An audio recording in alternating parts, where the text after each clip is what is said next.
Identity with Tayanika.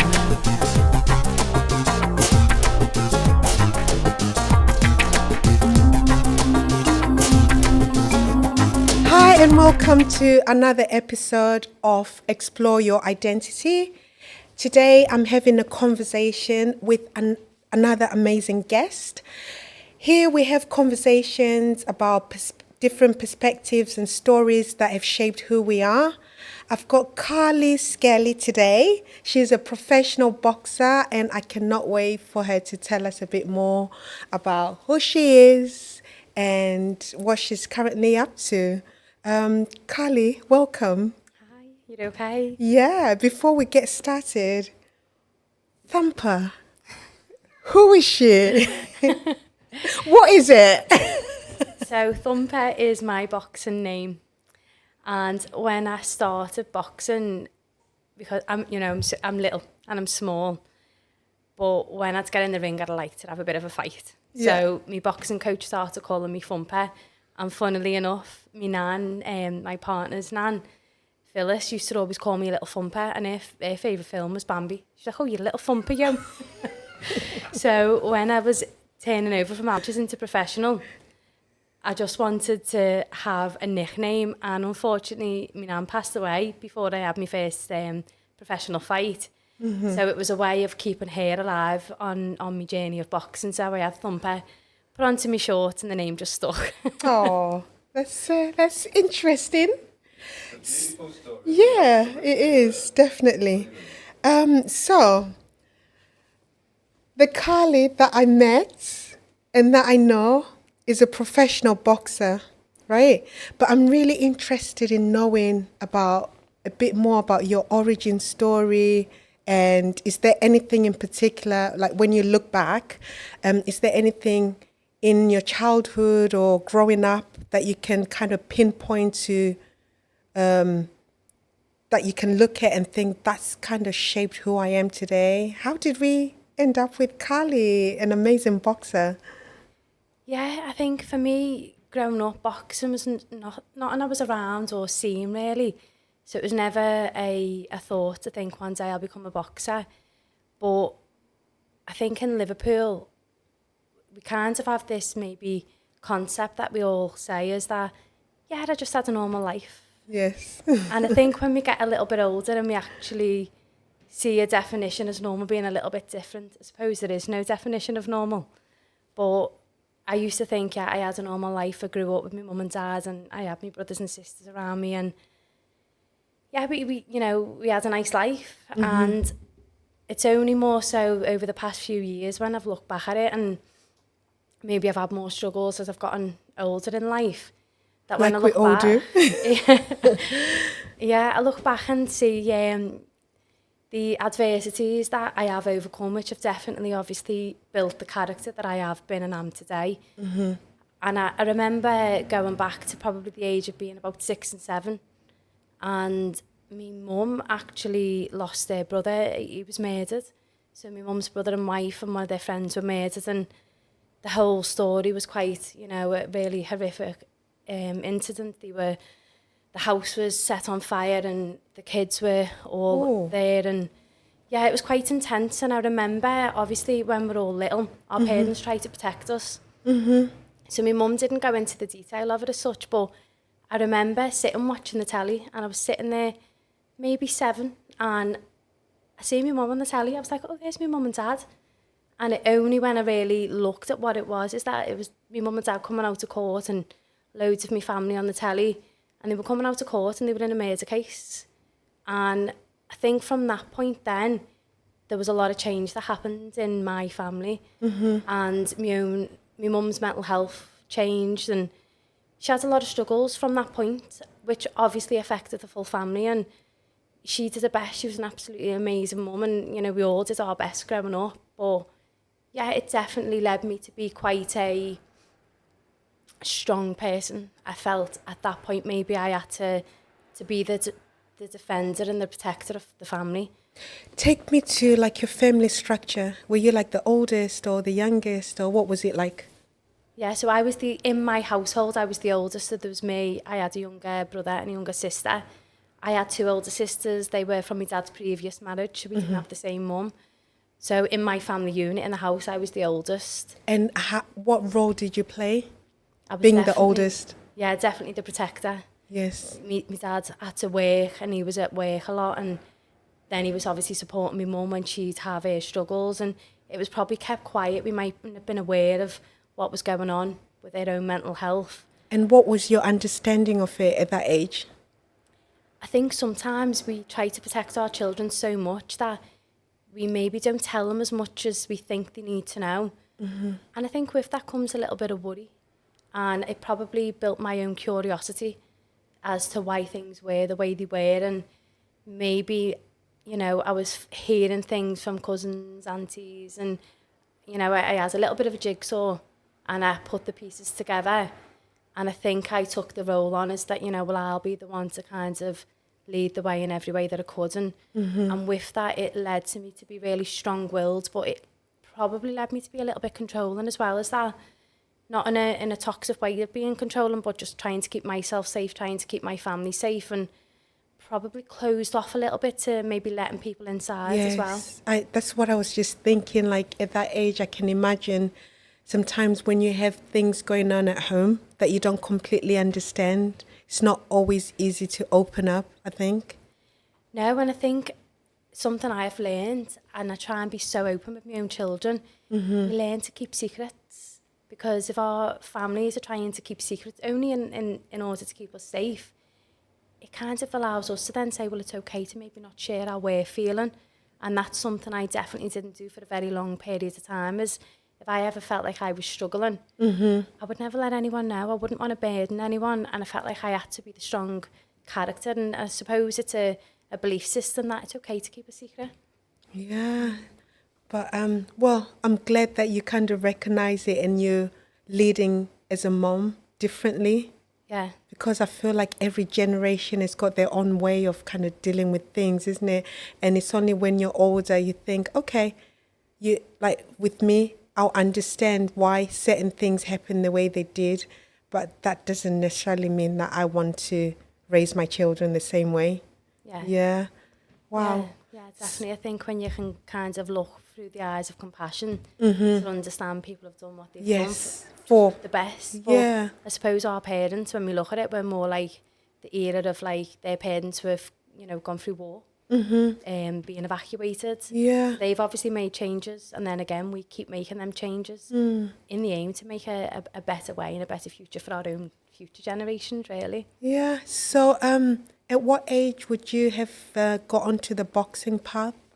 So the boxing came quite a lot later. So when I'd left school, I'd gone on to uni. I had my first child quite young. Now I had my own struggles through my own teenage years, and I knew I needed to kind of like do something, provide some stability in my own life, kind of trying to break a generational cycle, if you want to call it. So I get it. I went to university, I went and got my degree in nursing, and I was a nurse for a couple of years, and it was after having my second child, Thomas, that I took a little bit of a break. And in that break, I was doing a lot of running.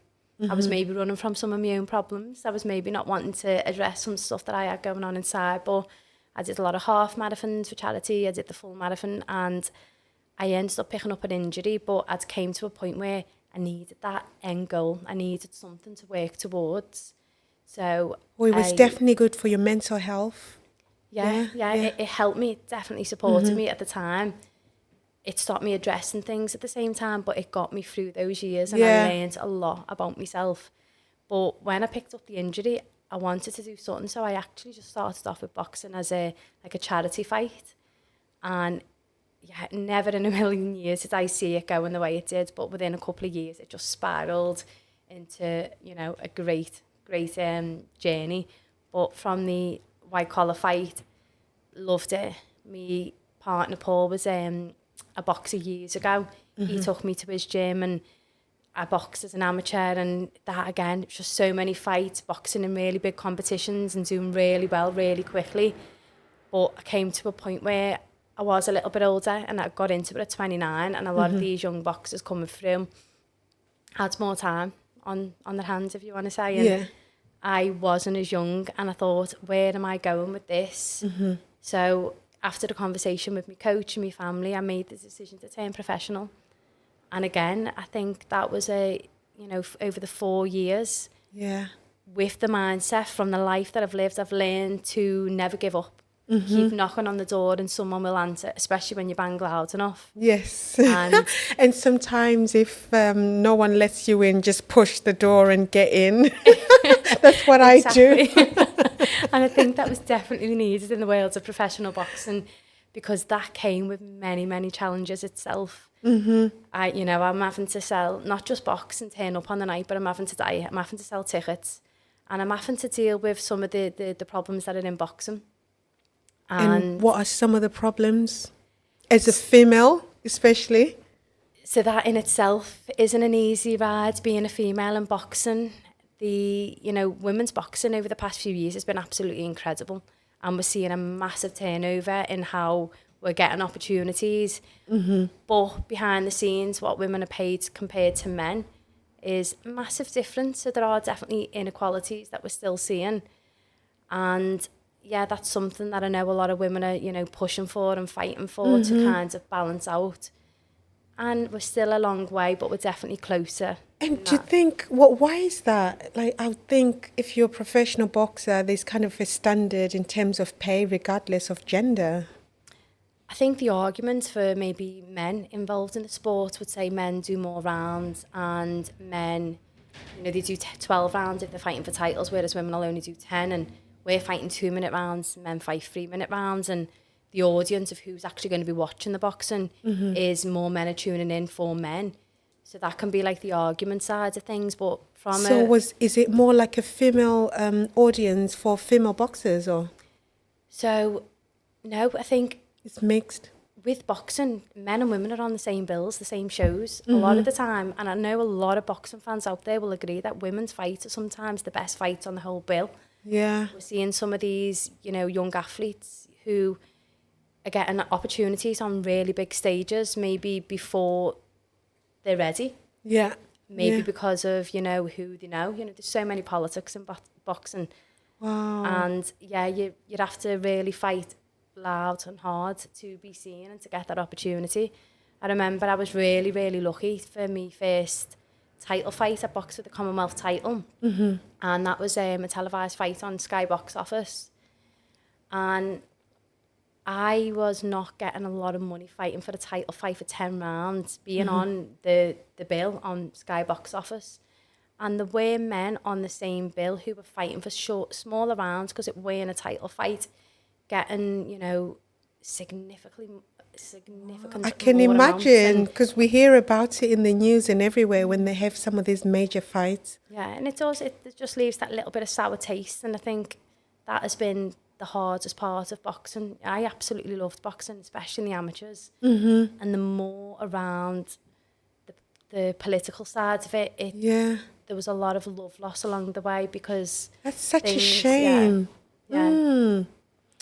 And, for us looking from the outside, you don't really look at it that way. I'm like thinking we're in 2023 and every year it's Women's Month. Like we met at a women's event, didn't we? Yeah. And I'm like thinking, we've come a long way. It's such a shame that it's kind of still like that in the boxing world. Yeah, definitely. And at the same time, like... Women deserve to be paid. Yeah. What they're worth. Exactly. Yeah. And I think with boxing, it's at the end of the day, my last fight, I'm fighting for the world title again. I ended up getting stopped, concussed. My boys were watching that. My family were watching that. We're all putting ourselves in the firing line still, so we deserve to be, exactly on a little bit more of an even playing field at times, yeah. Oh. Yeah. But at the same time, there's a lot of amazing people who were, backing us all the way, and a lot of amazing people that got me the opportunity. I was looking at some of your record, like on the fights that you've done. Like you've done really well. I hope you take time to be proud.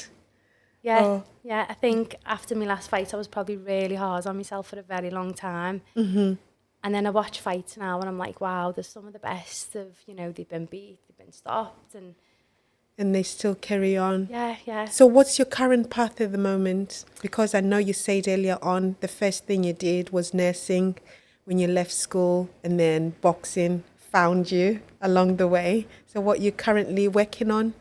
So actually I've had these conversations with people for a while now, but it's the first time I've actually put it out there on a, bigger scale. Yes. But I have retired in boxing. Oh, Yeah, so this is the okay. first time I've actually said it out to the world, yeah. Wow. Yeah. I love an exclusive. Thank you for giving me this platform. Awesome. Yeah, I've been really lucky, and during this whole journey with me boxing, me and my partner Paul, we've been together for 20 years, but we're like business partners as well. Oh, good. How does that work for you? That definitely comes with the challenges. Oh, good. But you can navigate around it. That's good. We know each other so well, so we know what both want, what we expect. But we've set our own business up over the past few years, which is doing really well now, and we're working on helping people heal their own past traumas and pains. Amazing. And trying to be the inspiration to empower them to live their best lives and go beyond the limitations that we've all had instilled with us by family, society, and to be able to actually... And just life, sometimes life just happens and you find yourself in situations, and I think it's important, if you're going to be the best, this is what I always say, if you're going to be the best version of yourself, you need to kind of work through all those traumas and just let things go and have that self-awareness. It's really important. Yeah, definitely. And the day we first met, that was a conversation we had about mindfulness and how important all of that is. Yeah. Because honestly, when I think sometimes of my journey and the challenges that I face on a daily basis, like my challenges are on a daily basis, being a mom, running a business and everything in between. I have to have that mindfulness for me to actually get through a day. Sometimes I need that mindfulness more than anything else. So yeah, it's really important, and I'm so inspired and glad that you are taking that and, helping others. Yeah. So going back to the boxing, or just your life in general, is there any particular things that you'd say were like a big achievement for you? Yeah, I think for the boxing in particular, that first televised title fight was a massive achievement. Yes. And I think it is sometimes you have that imposter syndrome in ways. I'm just a normal girl, I'm from Seaforth, just this normal girl from Liverpool, and the next thing I'm walking up. Big bill. Unfortunately, it was while there was lockdown, so there was no, we weren't allowed people in there. But still, I kind of look past all of that, because walking out to the light, like all the cameras at you, all the clicking, I forgot that there was no one in the room, and I was just so in the moment. It was an incredible experience. Amazing. So what's next? You did touch on a little bit about what you're currently doing, but what's next? Anything we need to know about? So, or you're continuing on this path that you're on now?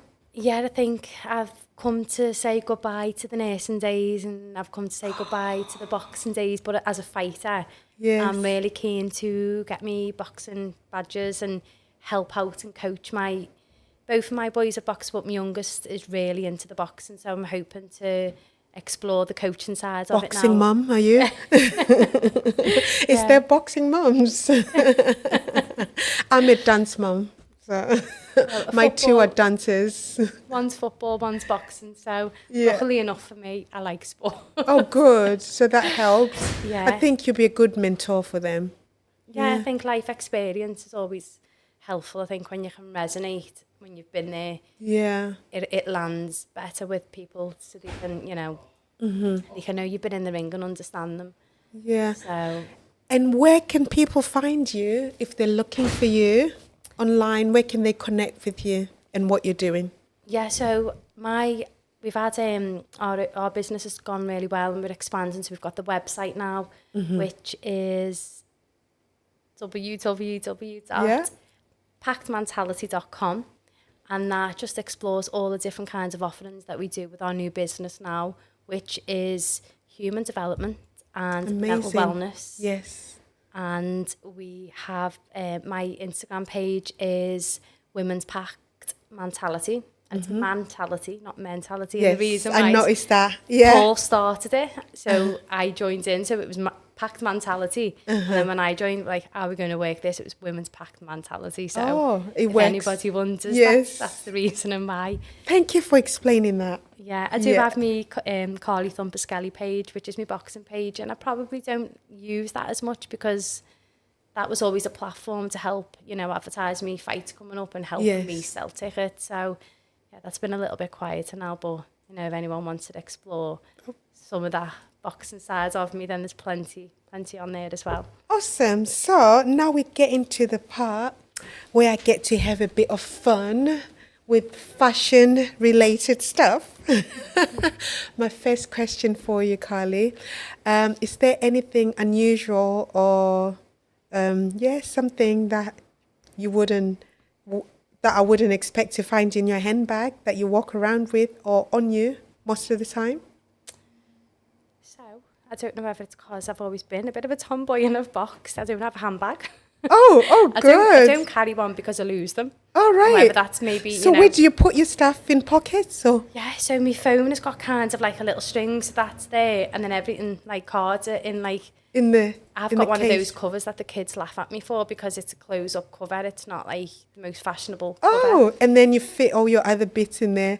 Oh, I love that. Very minimalist. So yeah, I'm quite light on my I'm a travels. bit of a bag lady. Like, you should see the size of my handbag. And all I've used today is a notepad and my phone. Like, did I need to bring everything else? Is there any particular item of clothing that you'd say you've got like an emotional attachment to?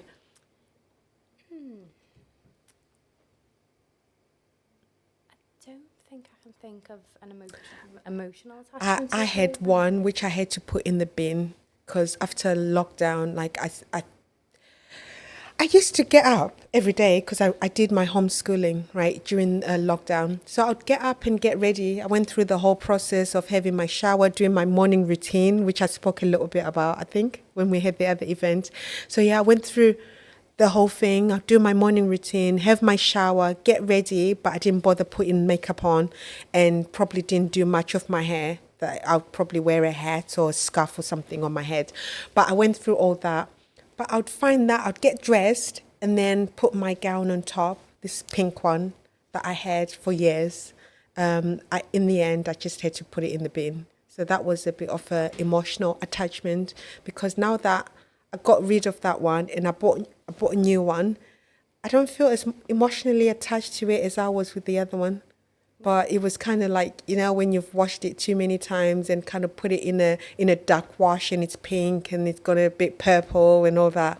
Yeah. So yeah, I would say that was my emotional attachment. Yeah. I've probably got some gym clothes that are probably ready for the bin, but they're comfortable. Yeah. I like to be comfortable when you go to the gym. So I probably can only think of that. And whether jewellery counts, I've got this bracelet on.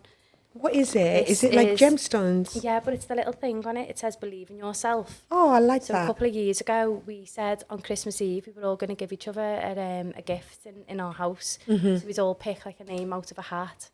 And my eldest son Aidan got me that. And that's been with me a lot of my journey. So I'll only tend to wear it when I'm maybe feeling like there's a piece missing and I need that little support. Yeah. So it's maybe like a little bit of a good luck charm for me. Oh, that's nice. I like that. And what is your definition of fashion from a tomboy kind of perspective? No handbag and no pressure. I love a good pair of like gym leggings, vest off and trainees. Nice. Yeah. If I go out, I do get excited to get dressed up, but it's probably because I'm so comfortable in my gym wear a lot. Oh, good. So, yeah. And is there anything in particular that you like shopping for? Probably not. No, not your thing. I'm probably not a big shopper. Yeah. The only thing I've probably got myself really excited for, because I've never been like really into fashion as such. Yeah. But me and Paul were actually meant to get married a couple of years ago now. And I went from being, because I was boxing at the time as well, and it was quite hard because I was like quite muscular and I'm trying to look for a wedding dress. Yeah. And I turned to this like little girly girl for the day, and I absolutely was mesmerised trying dresses on. Oh. And I felt like a little princess for the day. And I think because I'd always been into sport and Yes. quite tomboyish, and I just was like, oh, I'm a princess today. Oh, good. And the sad thing was, is I found this gorgeous dress. It was the perfect dress. And then like lockdowns happened. The wedding got postponed, and in the end, it just didn't happen, which I'm okay about. But I didn't get to be that princess for the day. Well, and the dress was maybe absolutely stunning. since you enjoy the experience, this is maybe a reason why you should try again. Yeah, maybe. Yeah, because you actually enjoy the wedding dress shopping. So, Yeah. Is there anything you absolutely hate shopping for?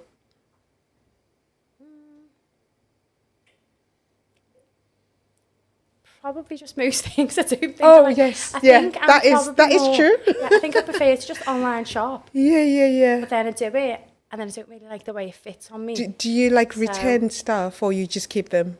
So I'm a dinosaur when it comes to technology. So trying to send something back is a big thing for me. So no.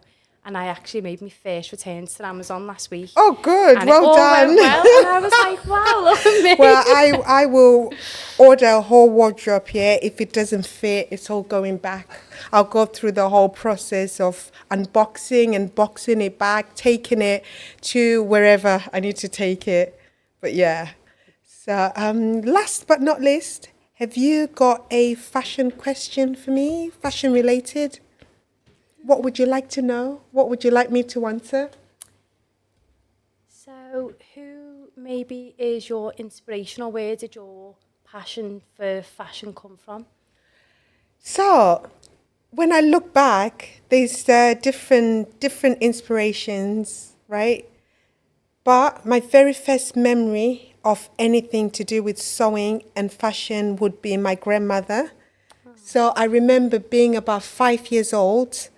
My grandmother used to have one of those handheld Singer sewing machines. I don't know if you ever came across them. They were black, vintage. They're vintage now, but you used to kind of wind it with your hand. She had one of those, and I would sit next to her and just watch her, because she never used to let me sew, and I'll be begging her to sew, and she would just say, no, you need to watch, because she was obviously scared that I'd stitch my finger or something.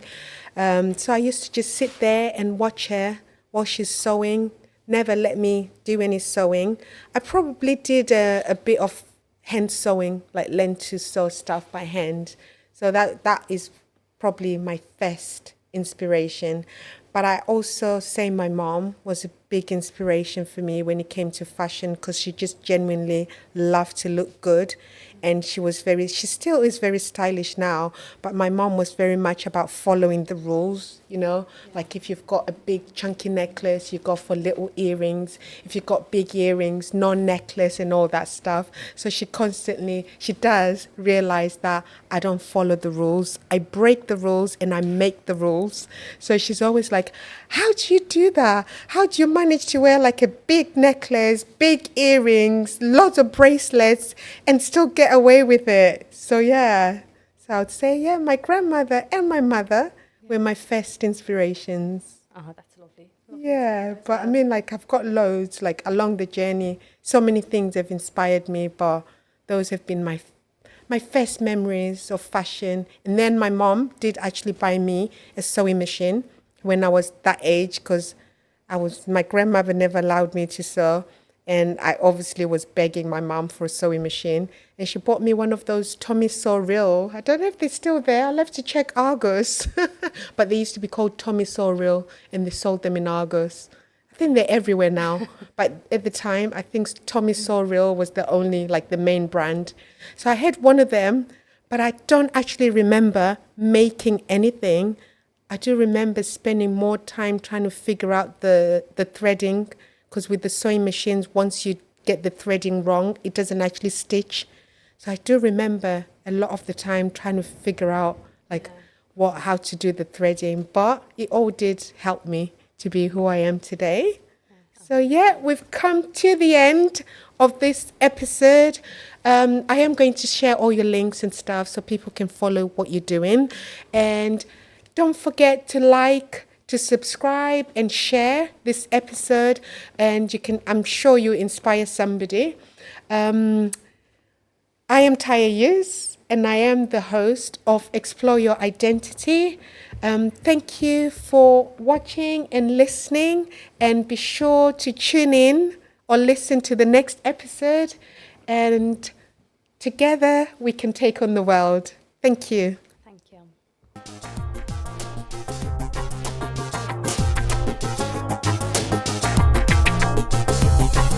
Explore Your Identity with Tayanika.